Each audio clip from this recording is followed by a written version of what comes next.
À la question qui dit que les Africains ou la jeunesse africaine ne veut pas aller de l'avant, ne veut pas travailler, etc. Non, c'est faux. C'est faux parce que moi, ce que j'ai vu en un mois, ça m'a vraiment étonné.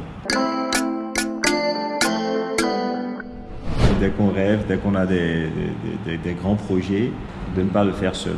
Trouver des alliés, des associés avec qui tu peux vraiment réaliser tes plans, tes projets, etc. Très important. Miabe Webakers, leke mifondo, mifonyo dea, eleia. Et donc aujourd'hui on se retrouve pour une nouvelle interview avec un nouvel invité et non pas des moindres. J'ai nommé Monsieur Chris Kohler. Monsieur Chris Kohler. Monsieur Chris Kohler qui a passé une grande partie de sa vie en Europe et qui a décidé de retourner en Afrique, et plus particulièrement au Togo, chez lui. Il a décidé de révolutionner le marché de l'emploi en Afrique. Il commence par son pays natal, le Togo, mais il nous réserve bien des surprises. Sa plateforme Edomatch qui a dépassé tout récemment LinkedIn sur les applications de téléchargement. Donc il est avec nous pour une bonne petite heure, donc on aura le temps de discuter avec lui, de lui poser différentes questions, et puis vous allez découvrir de quelle manière Edomatch révolutionne le marché de l'emploi en Afrique. Monsieur Chris Kohler, est-ce que vous êtes prêt? Oui. Vous êtes sûr? Je l'espère.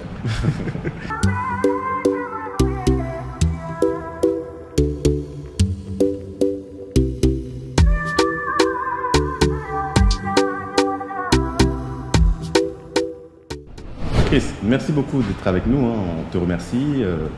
Je vais commencer avec la première question que je pose à l'intégralité de mes invités. Une question qui a l'air facile mais qui ne l'est pas. À savoir, est-ce que tu pourrais te présenter s'il te plaît? Merci Massan. Je me représente, Chris Kohler. Comme tu l'as dit tantôt, directeur de la plateforme Edomatch au Togo. Je suis togolais. J'ai vécu la plupart de mes années aux Pays-Bas où j'ai grandi, j'ai fait mes études. Et il y a 2 ans de cela, j'ai décidé de rentrer au Togo. C'est ça. D'accord. Mais bon, tu es resté un peu évasif justement sur ton parcours, donc on va creuser le sujet. Okay. Toi, tu es né ici au Togo initialement? Est-ce que tu es né ici? Oui. Ouais, je suis né au Togo et j'ai déménagé pour les Pays-Bas à 10 ans. Et là, j'ai habité dans un tout petit village au sud, dans le sud du Pays-Bas. Et c'est là où j'ai grandi au fait. Alors c'était hors des grandes villes. C'était vraiment le Pays-Bas, quoi, Pays-Bas rural, où tu apprends vraiment à connaître la culture, les mœurs, etc. Et ensuite j'ai fait des études de santé publique internationale à l'université d'Amsterdam.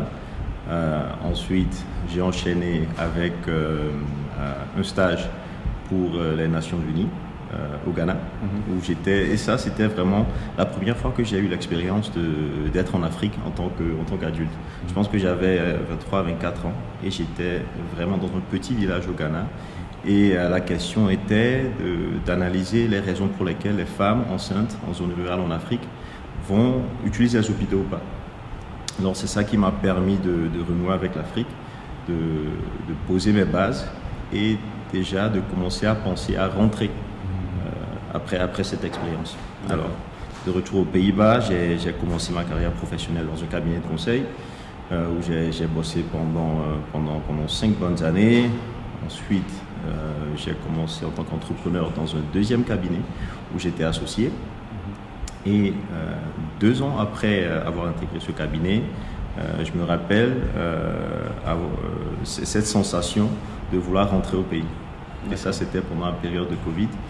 Et ensemble avec ma femme, on a décidé de rentrer. Et c'est ça. Une année plus tard, on était à Lomé avec nos enfants, nos valises. Et c'est là où l'aventure a commencé. Je vais en profiter, tu as dit beaucoup de choses intéressantes. Je vais remonter un peu dans le temps. En tant que jeune enfant, tu pars du Togo à 10 ans. À ce moment-là, tu pars aux Pays-Bas. C'est une destination qui est peu commune. Généralement, on sait que les gens vont soit en France, soit par exemple aux États-Unis ou même en Angleterre. Vous partez aux Pays-Bas. Tu parles déjà la langue. Est-ce que c'est un pays que tu découvres? Est-ce que vous faisiez des allers-retours déjà avec tes parents à ce moment-là? Comment c'est que vous choisissez d'ailleurs cette destination? Non, du tout, du tout. Je parlais pas la langue, on parlait pas la langue. Le choix de la destination, ça c'est mon père, faut lui demander. Mais moi j'avais 10 ans, alors très rapidement j'ai su apprendre la langue en jouant avec les autres enfants et en jouant du basket, au basket. C'est ça. J'ai très rapidement intégré l'équipe de basket dans le petit village dont je parlais. Et ça m'a vraiment permis d'apprendre la langue en jouant. Et il y avait mes frères aussi hein, dans le même club de basket. Okay. Alors ça nous a permis de très rapidement d'apprendre la langue. D'accord. Donc tu dis aussi que tu grandis dans un petit village, non, pas dans les grandes villes. Dans les grandes villes, je sais que c'est déjà plus cosmopolite. On va retrouver plus de personnes originaires d'Afrique, d'Asie, enfin d'autres parties du monde extra-européens notamment. Donc à ce moment-là, c'est plus facile on va dire, de se fondre dans la masse. Toi, tu grandis dans un village. Tu as dit justement que tu as eu cette première sensation de vouloir rentrer lorsque tu étais au Ghana, lorsque tu fais ton stage au Ghana. Mais est-ce que finalement, le fait de grandir dans ce village, d'être peut-être l'une des seules familles africaines, est-ce que tu t'es toujours dit, bon, les Pays-Bas, c'est une chose, c'est mon pays d'accueil, mais je sais que chez moi, ce n'est pas ici. Et je rentrerai toujours. Ou est-ce qu'en tant que jeune enfant, tu n'étais pas dans ces considérations-là, tu étais, bon, je vis, et puis si ma vie est au Pays-Bas, elle était aux Pays-Bas, et puis on voit comment ça se passe. Bon, je pense qu'inconsciemment, il y avait toujours ce désir de rentrer. Et du fait aussi qu'on parlait Mina à la maison. Au fond, il y a des. Au fond, il y a des. Attends, bon, je vais vérifier si notre interlocuteur parlait bien Mina. Donc, du coup, on a continué à parler Mina à la maison. Alors on avait toujours cette connexion avec le Togo. On rentrait assez régulièrement. Alors on n'était pas du tout dépaysés. On s'est bien rappelé du fait qu'on était Togolais dans un petit village aux Pays-Bas. L'atout pour moi, c'était vraiment de connaître le pays d'accueil, d'apprendre leur culture, leurs mœurs, etc. Et cela m'a permis, pendant mes études, d'être vraiment à l'aise et confortable dans ce monde qui est souvent pas trop accueillant pour des étrangers. Okay. Mais moi, par contre, j'étais vraiment à l'aise dans ces groupes et dans ces... D'accord. Donc toi, on ne peut pas dire que c'est un sentiment peut-être de racisme, de rejet qui fait que tu te dis je vais rentrer chez moi. Certaines personnes, c'est un peu ce qui leur arrive. Ils se disent mais j'aurais jamais le sentiment d'être accompli là où je suis. Toi, tu avais juste finalement cette attache encore avec la terre-mère, avec l'Afrique et plus particulièrement le Togo. Donc là, tu décides de faire un stage au Ghana. Ce stage au Ghana, tu le cherches de toi-même ou bien finalement c'est tu tombes sur l'opportunité et puis tu y vas un peu sans grande attente? Non, je suis tombé sur l'opportunité. C'était pendant mes études de master où c'était, je pense, 2 semaines avant Noël, c'était en décembre, et le stage commençait en fin janvier. Et du coup, moi, je quittais l'université et je vois un bout de papier où il était écrit stage au Ghana. Et en même temps, j'ai contacté le professeur. Et j'ai déposé mon dossier, on m'a sélectionné et c'est comme ça que ça a commencé. Alors j'ai pris la décision en décembre, en postulant, ma sélection m'a retenu. Et en fin janvier, j'étais au Ghana, spécifiquement à Dodowa, à 45 minutes d'Accra, dans une hostel d'étudiants. D'accord. Donc voilà, ce stage au Ghana arrive, ça te permet déjà de reconnecter en tant que jeune adulte avec la terre-mère et notamment le domaine de l'emploi en Afrique. Là, tu étais particulièrement dans le domaine de la santé, si je ne me trompe pas. Les années s'écoulent, les années passent plutôt. Et justement, tu vois que le Covid arrive, ça a été un déclic pour de nombreuses personnes. De nombreuses personnes ont décidé de retourner véritablement en Afrique à ce moment-là. C'est aussi mon cas. Tu convaincs ta femme. Est-ce que ta femme était partante dès le début, comme toi? Est-ce que tu en avais parlé depuis longtemps? Ou c'était un peu une surprise pour elle, ta femme et tes enfants? Comment tu les embarques dans cette aventure-là? Ce qu'on a fait, c'était d'abord de rentrer pour 1 mois, histoire de renouer avec l'Afrique, de passer du temps ici. C'était aussi pendant le Covid, et de passer du temps ici. Et ça nous a permis de se faire une idée de ce que c'était de rentrer en Afrique. Et ce qui est assez marrant, c'est après ce mois, on devait rentrer aux Pays-Bas. Et pour rentrer, pour prendre l'avion, tu avais besoin de tests Covid négatifs.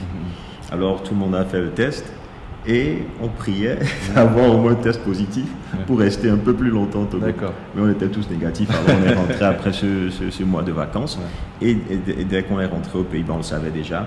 On a pris une année pour se préparer. Non, même pas. Hein. On a pris... on était rentré en janvier, nous sommes venus en août. On a pris à peu près 8 mois pour se préparer. Et c'est ça, on est rentré. D'accord. Est-ce qu'à ce moment-là, il y a des proches qui te disent qu'est-ce que tu fais, pourquoi tu es rentré au Togo? Bon, on sait qu'entre Togolais, il y a beaucoup de gens qui disent qu'il n'y a pas grand-chose à faire au pays, que les choses ne marchent pas ici, etc. Donc, quand tu l'annonces à ta famille, à tes proches, quelle est la première réaction? Est-ce qu'ils te dissuadent? Est-ce qu'ils t'encouragent? Comment ça se passe? Pas du tout. Chez moi, c'était vraiment de l'encouragement. À rentrer, surtout ma mère, qui a tout fait pour nous faciliter la tâche, pour nous mettre à l'aise dès notre entrée. Mon père aussi, il était vraiment supportif. Et mes frères, parce que du coup, j'ai des frères qui habitaient en Occident, qui ont aussi décidé de rentrer. Ceux qui jouaient au basket avec toi aux Pays-Bas? Effectivement. Alors, du coup, on s'est retrouvés tous à Lomé et pas du tout dépaysés. Et c'est ça. Non, c'était surtout support et une invitation à rentrer. D'accord. Mais à ce moment-là, quand tu rentres, est-ce que c'est clair pour toi, il faut que tu lances Edo Match? Ou bien c'est beaucoup plus compliqué que ça? Quelles sont tes activités? Quand tu décides justement de rentrer, malheureusement, on vit dans un monde capitaliste. L'argent est le nerf de la guerre, donc il faut quand même gagner de l'argent à fond. Toi, tu as une famille, donc il faut payer l'école des enfants, il faut payer le transport, les loisirs, etc. Donc quand tu rentres, quel est ton plan justement pour subvenir à tes besoins en étant là? Peut-être que tu es un milliardaire en... Du tout. Non, ça c'est assez marrant. Non. Je suis rentré sur un projet au Kenya. Alors là, j'étais un consultant indépendant. Et je travaillais pour une structure néerlandaise qui avait pour but de construire des hôpitaux au Kenya. Depuis le Togo ou bien... Non, depuis les Pays-Bas. Alors j'ai signé un deal où j'habitais à Lomé. J'allais me baser à Lomé et j'allais diriger le projet au Kenya depuis le Togo. Alors c'était un deal win-win. Alors ça m'a permis de rentrer, d'avoir une activité pour pouvoir rentrer. Alors c'était ça, l'idée c'était de construire des hôpitaux en zone rurale au Kenya et ensuite lancer ce projet un peu partout au Togo, en Afrique, notamment au Togo, Ghana, etc. On l'a lancé au Kenya, ça se passe bien. Et en parallèle, j'avais un deuxième projet qui s'appelle MOGA, Mobile Garage, tout bêtement. Et ce projet, j'y avais pensé quand j'étais tombé en panne. Il y avait ma voiture qui était tombée en panne sur la route à Lomé. Et c'est là où je me suis dit, mais ce serait bien d'avoir une fourgonnette à Lomé qui passe pour les dépannages ambulants. Parce que c'est pas le cas actuellement, il n'y a pas de fourgonnette qui passe. Comment ça marchait actuellement à Lomé? Ça, c'était en 2022. C'était un dimanche après-midi. Ma voiture était tombée en panne à la plage et j'avais personne pour m'aider. Alors c'est là où j'ai trouvé un électricien qui avait une batterie et il m'a dépanné, je suis rentré à la maison. Alors c'est là où j'ai eu l'idée, parce que franchement il n'y a pas de numéro vert ou de numéro orange, rose, je ne sais pas, que tu peux appeler pour trouver un dépanneur à Lomé. Comment les gens font alors? Ils appellent chaque fois leur électricien, le gars qui bricole pour eux? Tout le monde a un mécanicien. Alors ça, je l'ai appris après l'investissement, que tout le monde a un mécanicien qu'ils appellent, qui connaît leur voiture. Et moi, je ne le savais pas. Alors, je me suis dit en 2022 d'acheter une fourgonnette, de l'équiper et de la faire venir à Lomé et ensuite embaucher 2-3 mécaniciens qui vont sillonner la ville et réparer la voiture. Et on l'a fait. C'est comme ça qu'on a commencé. J'étais moi-même dans cette fourgonnette avec les mécaniciens. On sillonnait la ville quand on voyait une voiture qui était tombée en panne. On s'arrêtait, on sortait, on dit « Ah monsieur, vous êtes tombé en panne, est-ce qu'on peut vous aider ?» Et on l'a fait fin 2022, début 2023. Et du coup, je me suis retrouvé à rouler les équipes. J'avais pas mal d'équipes et j'arrivais pas à trouver la bonne personne. Tu vois, alors parce que c'est quoi? C'est en termes de ressources humaines. Tu tombais sur des mécaniciens qui n'étaient pas formés, qui n'étaient pas sérieux, qui n'étaient pas honnêtes. Quelle était ta véritable difficulté à ce moment-là? La difficulté, c'est de ne pas trouver des personnes d'abord compétentes en termes de formation, diplôme, etc. Et ensuite, de ne pas trouver des personnes sérieuses qui savent vraiment bosser. D'accord. Il y en a plein à Lomé, je le sais, il y en a plein. Mais avant de trouver cette personne, tu passes par plusieurs équipes avant de trouver les 2-3 bonnes personnes que tu formes et que tu gardes vraiment dans ton équipe. Tu vois, alors c'était ça vraiment le challenge avec cette société-là. Et ensuite, j'ai eu l'opportunité, encore en tant que consultant indépendant, de créer une deuxième structure qui s'appelle Keller Consulting. Et cette structure est spécialisée dans le conseil en santé publique. D'accord, parce qu'au final, c'est vrai que toi tu en as parlé, mais tu as été formé dans le domaine médical. Est-ce que parce que tu as dit que tu avais fait justement ce stage au Ghana, là au Kenya, tu étais consultant pour ce projet notamment d'hôpitaux, donc tu as une véritable appétence pour le domaine médical ou bien qu'est-ce qui fait que ça t'emmène toujours un peu dans ce domaine-là? Bon, à la base, je suis optométriste. C'est un ophtalmologue qui n'a pas le droit d'opérer. Okay. En fait, très rapidement, c'est ça. Formé aux Pays-Bas. Et ça, vraiment, c'était ma première carrière. J'avais fini mes études à 22, 23 ans. Et très vite, je me suis dit, non, c'est pas ça. Et c'est là où j'ai enchaîné avec un master en santé publique. Et ensuite un MBA. Okay. Alors c'est ça vraiment le parcours académique. Et quand j'étais en cabinet de conseil aux Pays-Bas, je me focalisais vraiment sur les projets dans le domaine de la santé. Parce que ma vision était toujours de rentrer en Afrique par le biais du domaine de la santé. C'est ça, je voulais vraiment être dans ce domaine de la santé parce que j'estime qu'avec une population croissante qui va doubler dans les 20 prochaines années, qu'on a vraiment besoin de ces compétences-là. Alors c'est ça qui m'a toujours poussé à tirer vers le domaine de la santé. D'accord. C'est ça. D'accord. Justement là, encore au Togo, tu rebascules un peu dans ce domaine-là et comment ça se passe exactement? C'est ça. J'ai eu l'opportunité de travailler avec le secteur public togolais du coup. Sur un projet où l'une des missions était d'embaucher à peu près 500 personnes. Wow. Oui, et c'est là où, alors du coup, je me suis retrouvé dans une situation où j'étais confronté à des mécanos bricoleurs. J'avais pas assez de mécaniciens dans ma structure. Et on me posait la question d'embaucher à peu près 500 personnes. Et je me rappelle, étant à la maison, de penser à comment est-ce qu'on embauche 500 personnes d'une manière efficiente. Est-ce que je vais demander 6000 CV et lire 6000 CV avant de sélectionner 2000, avoir 1000 interviews pour en trouver 500? Comment est-ce qu'on fait? C'était ça vraiment le déclic. Et la deuxième chose, je pensais à mes mécaniciens. Je me rappelle, je voulais interviewer 5 mécanos et je me disais, mais d'abord, est-ce que je vais les trouver? Ensuite, je vais les inviter au garage, parler avec eux, sélectionner, etc. Je me suis dit, mais si j'avais l'option d'avoir 5 vidéos de 5 mécanos différents et d'avoir une idée visuelle des personnes, de voir comment elles s'expriment, etc. Pourquoi tu vas avoir une idée visuelle des personnes? Tu fais de la discrimination sur le physique? Du tout.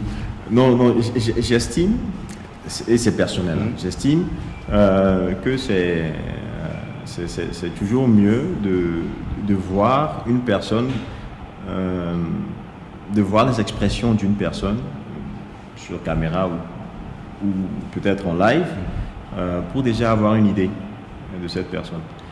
Surtout quand tu veux embaucher, quand tu as 5 postes à pourvoir, tu vas avoir au moins 25 personnes ou plus. Et j'estime que c'est assez intéressant pour te gagner en temps et en effort, d'avoir cette option-là, au moins de faire cette sélection, ce tri et de dire ok, je ne vais pas inviter 25 personnes, mais je vais regarder 25 vidéos de 30 secondes qui vont me permettre à sélectionner au moins 10. D'accord. C'était ça l'idée de base. Et alors j'avais ça du côté des mécanos et j'avais la question d'embaucher 500 personnes et c'est là où m'est venue l'idée tout bêtement de créer une application pour me faciliter la tâche à moi-même. D'accord. Donc toi, finalement, tu as cette difficulté avec Moga pour trouver des personnes compétentes. Et de l'autre côté, justement, tu dois faire cette mission pour recruter plus de 500 spécialistes, c'est ça? Enfin, 500 personnes dans cette mission que tu as avec le secteur public. Et c'est là d'où tout te vient, justement. Et dommage, tu penses à ces vidéos-là pour recruter toi-même, finalement.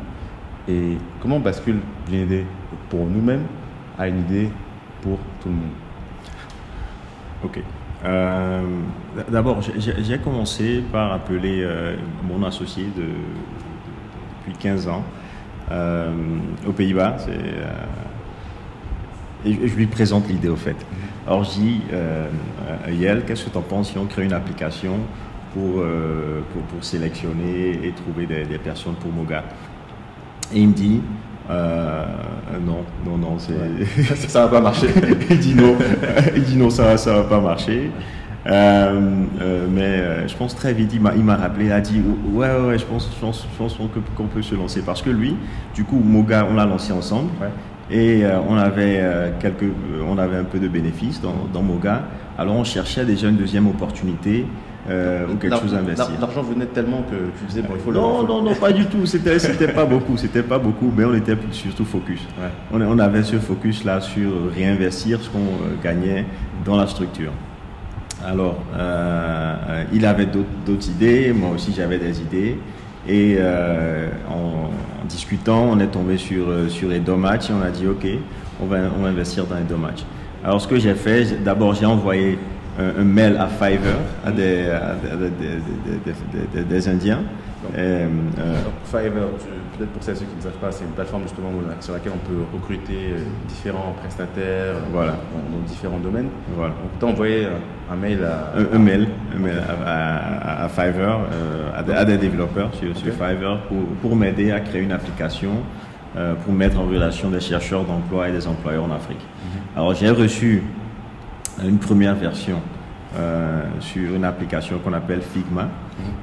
Et Figma, ça ressemble un peu à PowerPoint. Okay. Alors, étant consultant moi-même, PowerPoint, c'est ce que tu fais à longueur de journée. C'est ton outil.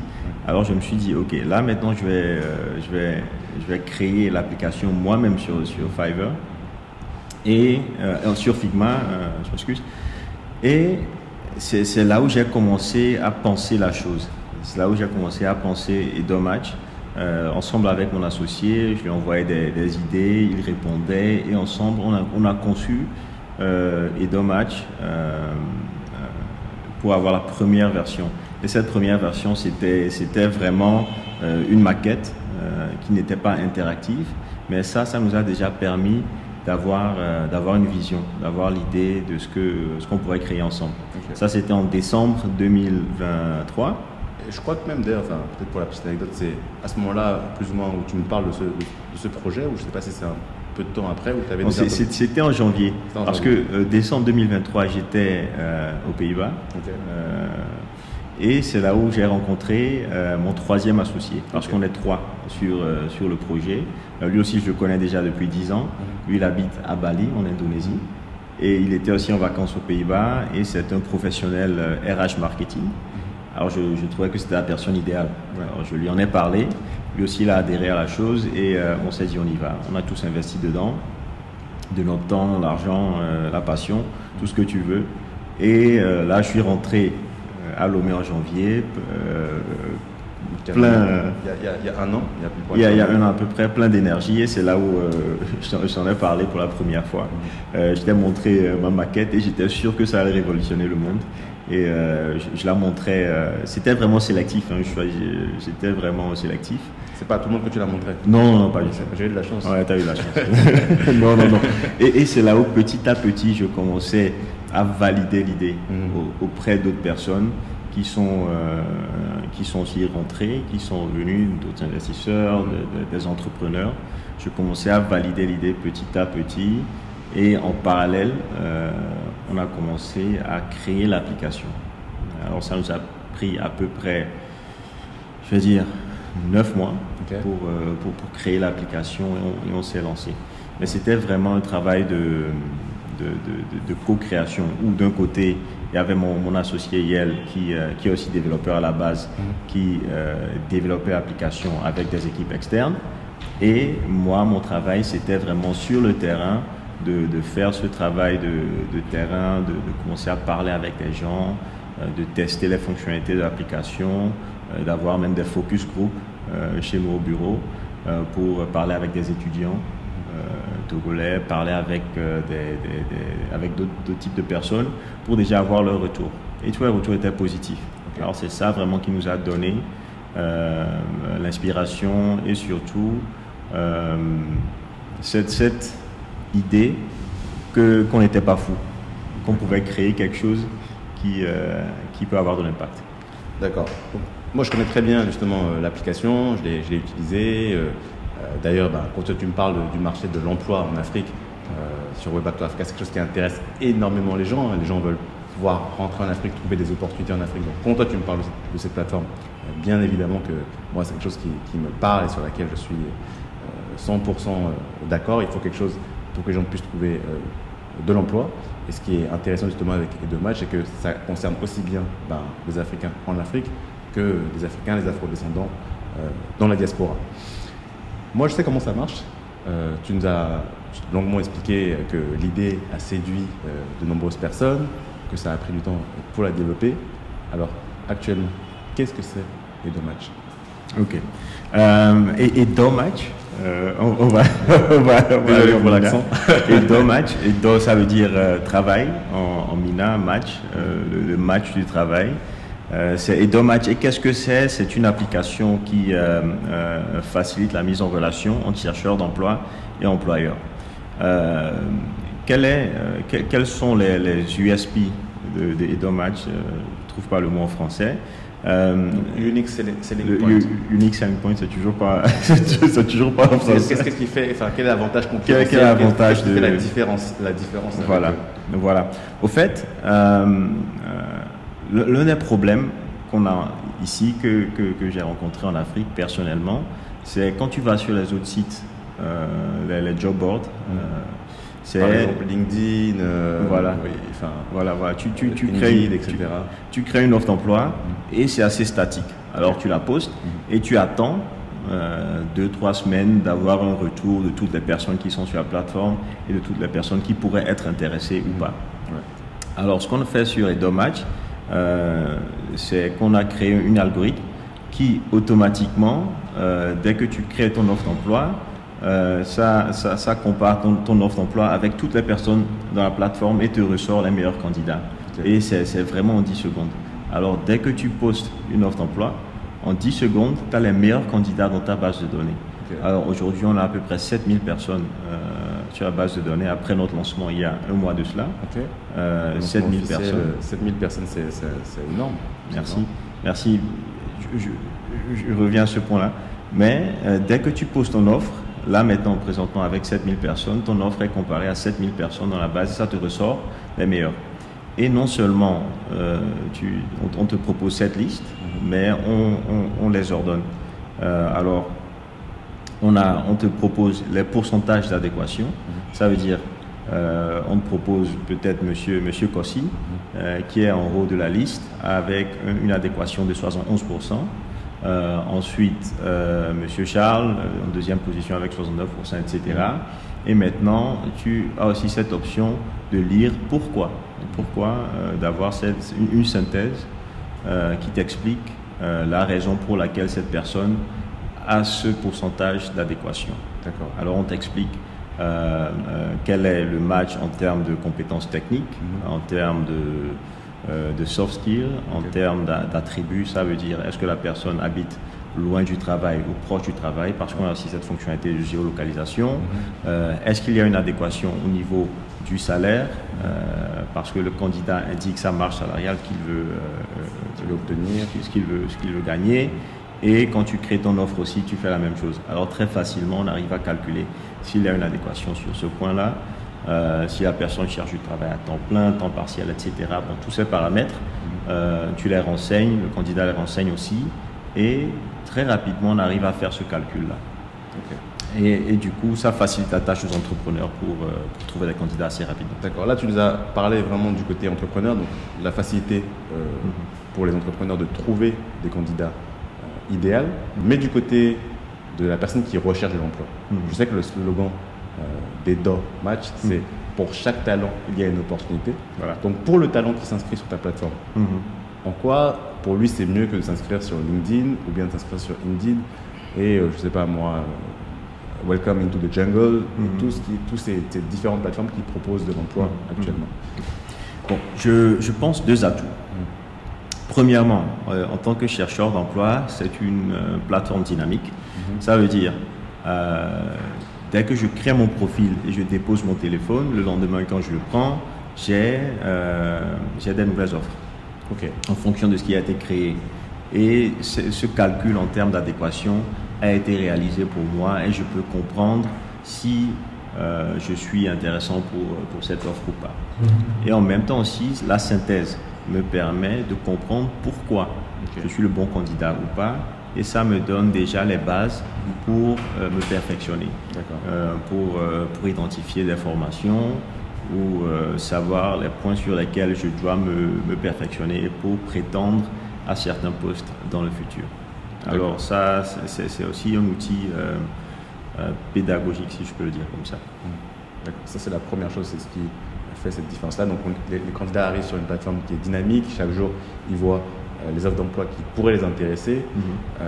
Il y a une synthèse qui est faite et qui leur permet finalement aussi de faciliter la recherche de l'emploi puisque ça vient un peu directement à eux et il y a l'explication finalement de pourquoi son profil match, comme le dit. Voilà, c'est ça. Et je pense que ça, déjà, en termes de valeur pour le chercheur d'emploi, ça veut dire beaucoup. Parce que sur les autres sites, tu n'as pas cette fonctionnalité-là. Alors, tu trouves une offre et tu postules et tu espères que le recruteur va t'appeler. Là, maintenant, au moins, tu sais si tu as une chance ou pas. Et dès qu'un recruteur like ton profil, tu reçois une notification. Alors là aussi, tu es notifié qu'il y a de l'intérêt pour toi, ton profil ou pas. Alors ça te permet en tant que chercheur d'emploi aussi de savoir les points sur lesquels tu pourras t'améliorer en fonction du marché où tu prétends chercher du travail. D'accord. Donc, merci beaucoup de nous avoir expliqué justement ces deux particularités des DO Match. Là, actuellement, vous êtes lancé il y a plus d'1 mois. Maintenant, je pense que c'est 1 mois et demi, si je ne me trompe pas, le lancement officiel. Vous avez à peu près 7000 personnes qui se sont inscrites sur l'application. Vous avez des centaines d'offres d'emploi. Aujourd'hui, comment ça se passe concrètement? Est-ce que chaque candidat trouve une offre d'emploi qui lui correspond? Est-ce que vous avez peut-être des chiffres en termes de recrutement, des retours justement des employeurs, des entrepreneurs par rapport aux candidats que vous leur proposez? Comment ça se passe aujourd'hui? Bon, présentement, on estime qu'on est encore dans une phase de lancement. On a été aussi très surpris de l'engouement et de toutes les personnes qui ont téléchargé la plateforme. Et ça nous a permis d'abord de valider une question de base. C'est qu'en Afrique, on est vraiment à la quête d'un purpose. Je cherche le mot en français, mais la jeunesse est vraiment à la quête de trouver du travail, de trouver l'emploi qui les valorise. Alors, dès qu'ils trouvent un outil qui permet d'aller dans ce sens, ils adhèrent. Alors, cela m'a permis d'abord de trouver une réponse à la question qui dit que les Africains ou la jeunesse africaine ne veut pas aller de l'avant, ne veut pas travailler, etc. Non, c'est faux. C'est faux. Parce que moi, ce que j'ai vu en 1 mois, ça m'a vraiment étonné. Alors, présentement, on a 7000 chercheurs d'emploi à peu près, et en face une centaine de sociétés qui ont aussi téléchargé l'application. Alors ça va de multinationales qui sont déjà sur la plateforme à des petites entreprises comme le coiffeur du coin. Maintenant, on a ces deux groupes qui sont sur la plateforme mais qui ne savent pas comment qui ne savent pas trop bien comment ça marche. Alors notre travail dès maintenant, c'est de faire de la pédagogie et d'expliquer comment la plateforme marche et vraiment d'accompagner cette première liste, ces premiers utilisateurs. En fait, tu essaies de démocratiser, de vulgariser finalement l'accès à la plateforme, donc de le montrer aussi bien aux chercheurs d'emploi qu'à ces futurs employeurs, à ces employeurs-là. C'est vrai que tu avais parlé justement d'un fait qui était assez innovant. Tu parlais du format vidéo, que les gens fassent des vidéos afin de se faire recruter. Je sais que certains recruteurs avec lesquels tu avais parlé t'avaient dit que ça peut pas marcher, ça va jamais marcher. Comment est-ce que c'est vrai? Est-ce que c'était vrai? Est-ce que ce n'est plus le cas? Comment ça se passe? C'est ce gros travail de pédagogie qu'il y a à faire, sur lequel tu travailles, sur lequel Edomatch travaille. Comment ça se passe actuellement? Je pense que c'est l'ensemble des choses au fait. La semaine dernière, on avait une présentation, une démo dans une grande structure de la place, une multinationale, et on avait créé l'offre d'emploi ensemble avec le DRH. Et en 10 secondes, il avait une liste des candidats les plus probants. Avec combien de personnes par exemple? Je pense qu'on était à 24, quelque chose comme ça. Juste en créant l'offre d'emploi? Juste en créant l'offre d'emploi, 10 secondes plus tard, il y a 24 personnes qui ont plus ou moins les compétences requises. Et la première personne avait 71% d'adéquation et cette personne avait aussi une vidéo de présentation. Et du coup, tu tombes sur un jeune qui se présente, qui a une bonne présentation et qui partage en même temps son énergie avec le recruteur. Et je me rappelle, il y avait 2 recruteurs dans la salle après la présentation du jeune, que ce sont des vidéos de 30 secondes. C'était vraiment merci beaucoup. Elles avaient vraiment dit merci beaucoup. Parce que c'est un temps considérable qui est gagné. Plutôt que de recevoir le CV, de lire le CV, maintenant effectivement d'appeler ce jeune-là, voilà. un premier contact, de faire venir la vidéo, le format vidéo, une fois qu'on en dise, bon, certains peuvent faire un bon effet ou un bon effet, mais ça permet effectivement d'avoir ce premier filtre-là. Voilà. Et c'est pas obligatoire, il y a des recruteurs qui vont pas l'utiliser, il y a des chercheurs d'emploi qui vont pas l'utiliser, mais pour ceux qui veulent l'utiliser, c'est là, c'est disponible. Et l'effet et l'impact que moi j'ai pu constater, c'est considérable. Donc là, vous êtes principalement au Togo ou bien vous êtes déjà dans d'autres pays de la sous-région? Bon, franchement, là, on commence à constater qu'il y a, dans nos pays limitrophes, il y a des personnes qui commencent à télécharger. Alors, je pense, dans la première semaine, on a un coiffeur basé à Accra qui a téléchargé l'application et du coup, on l'appelle parce que ce qu'on fait, c'est dans les premières 12 heures, on essaye d'appeler les sociétés qui ont créé leur profil, on essaye de les visiter dans les premières 48 heures. Okay. Alors, on appelle ce monsieur, il dit oui, j'ai vu l'application, je comprends parfaitement ce que vous voulez faire. Moi, je l'ai téléchargé pour voir si je peux trouver un coiffeur. Alors, on a dit malheureusement, on n'a pas encore de candidat à Accra, mais à Lomé, c'est l'inverse. Alors, là, présentement, on a des utilisateurs au Togo, Bénin, Burkina, Mali, Ghana, Côte d'Ivoire. Principalement l'Afrique de l'Ouest. Principalement l'Afrique de l'Ouest. On a aussi des sociétés, je pense qu'il y avait une société au Sénégal, Gabon, Guinée, Conakry. Alors ça commence déjà à se répandre d'une manière assez organique. D'accord. C'est très intéressant le fait que tu dises que il y a une dimension panafricaine de l'application. En tout cas, les utilisateurs sont de partout. Mais pour nous, les gens qui étions dans la diaspora, les gens qui sont actuellement dans la diaspora et qui nous écoutent, par exemple un jeune qui est actuellement en France, aux Pays-Bas, j'ai vu que parfois tu mettais des offres très intéressantes, notamment pour des profils, disons, expatriés ou en tout cas internationaux. Tu en partages parfois d'ailleurs sur Weback to Africa, donc merci beaucoup. Ce type de personnes-là, est-ce que toi tu les inciterais à justement télécharger l'application Edomatch et pourquoi? Oui, totalement, parce que nous sommes aussi approchés par des structures locales pour chercher des candidats avec des profils assez spécifiques, assez pointus. souvent on trouve ces profils-là en Occident. Ici aussi, hein, mais notamment en Occident. Et j'invite franchement toutes les personnes dans la diaspora à télécharger l'application et de voir s'ils matchent ou pas avec ces offres d'emploi-là. C'est totalement possible. En termes d'offres, attends, je vais voir vite fait. Qu'est-ce qu'on a? Par exemple, là, on a un poste de DAF, directeur administratif et financier, spécialiste en passation de marché. Ok. Responsable architecture et conformité. D'accord.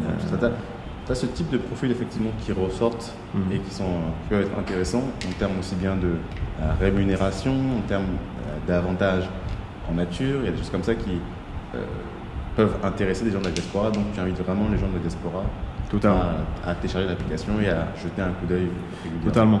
Totalement. Et franchement, je crois qu'on n'est qu'au début de l'aventure. Parce que ce que moi je remarque, c'est quand j'en parle avec des grosses structures, avec des multinationales, elles sont très intéressées.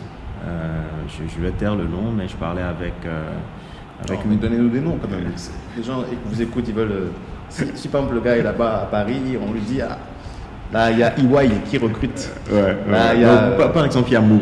Il y a Move Africa qui recherche présentement un profil technicien vraiment pointu qu'ils ont dû débaucher il y a quelques années du Burkina, je pense, et un autre de la France. Alors ça, ce sont des offres qui sont présentement proposées sur la plateforme.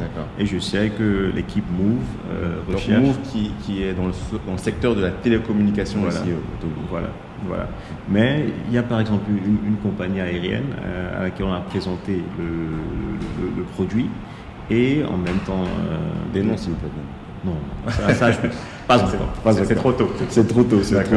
Mais eux, carrément, ils ont dit, du coup, si vous avez le temps, vous pouvez passer au QG pour présenter là-bas et pour voir si on peut l'implémenter dans toute l'Afrique. Parce qu'on n'a pas d'outils pour faciliter le recrutement dans nos divers pays où nous sommes installés. Alors, ça démontre déjà qu'il y a une requête d'avoir une application qui est beaucoup plus axée sur nos réalités en Afrique. Et je pense que ça aussi, c'est ce qui nous a permis de dépasser une plateforme comme LinkedIn après notre premier mois de lancement. Parce que nous, on est ici, on est réactif, on entend les retours et on intègre en même temps. Finalement, ça colle à la réalité du terrain. C'est-à-dire qu'une plateforme comme LinkedIn, ou Indeed, etc., on va avoir des choses qui sont très liées à des marchés occidentaux, mais en termes d'offres pour le marché local, c'est là où un acteur comme HeadDoorMatch va beaucoup plus correspondre, va beaucoup plus matcher.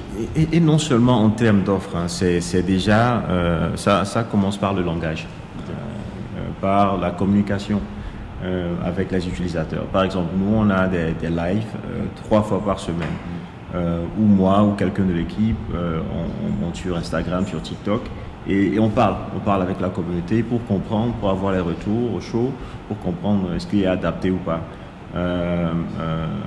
Toutes nos communications sur nos réseaux sociaux sont vraiment adaptées à nos réalités.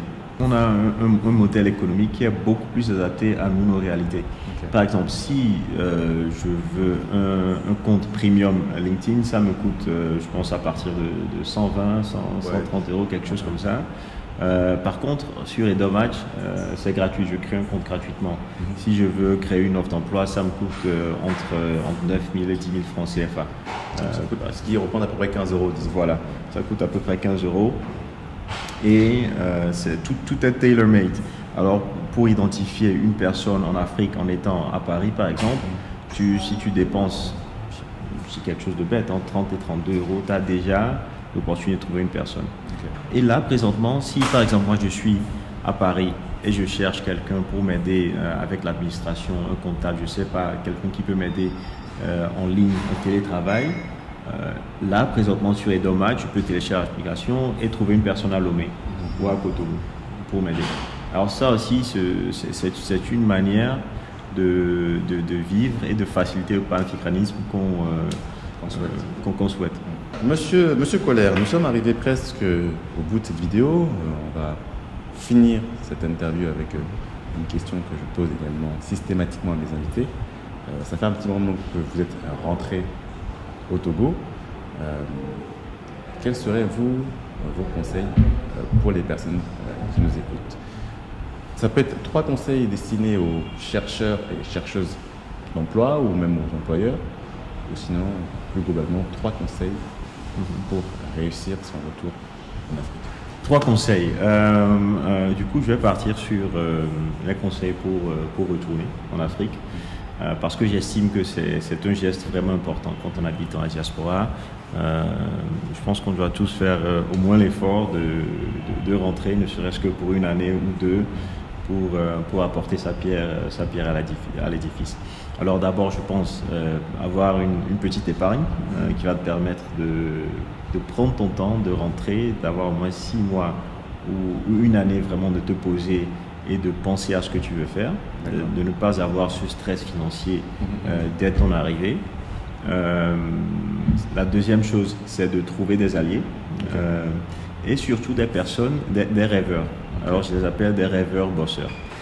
Qu'est-ce que je veux dire par là? Ce sont des personnes avec qui tu peux vraiment tester toutes tes idées sans qu'ils te chamaillent ou qu'ils disent « Ah ouais, tu viens encore avec tes idées farfelues là ». C'est vraiment de trouver des personnes avec qui tu peux rêver, tête dans les nuages, mais vos pieds dans la boue.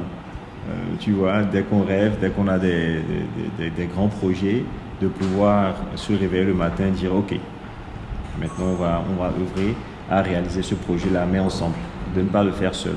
Trouver des alliés, des associés avec qui tu peux vraiment réaliser tes plans, tes projets, etc. Très important. Et la troisième chose, c'est de renouer, si possible, avec ta famille ici. Parce que c'est extrêmement important d'avoir une famille proche, un peu proche, ce que je veux dire, de vraiment rentrer avec les enfants, avec la femme, etc., d'être ensemble en famille, parce que ça permet vraiment d'avoir cet équilibre-là à la maison, d'avoir la balance entre le travail et le personnel, et aussi d'être en contact avec, si on a la chance de l'avoir, la famille ici, d'être souvent à la maison, de se réapproprier les mœurs, les coutumes, etc. Je trouve que ça crée vraiment la base pour réussir son comeback to Africa. Merci beaucoup Chris, merci pour le temps passé avec nous, merci pour ces 3 beaux conseils.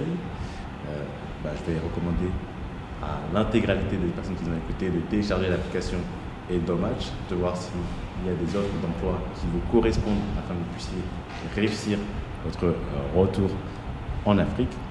On est arrivé donc au bout de cette interview. Je vais remercier toutes celles et tous ceux qui nous ont suivis jusqu'à là. Monsieur Chris Koller, vous savez, je dis souvent au revoir dans notre langue natale. Est-ce que vous savez comment on dit au revoir? Comment vous dites au revoir? Comme tu le dis, toi dans ton style, Isa.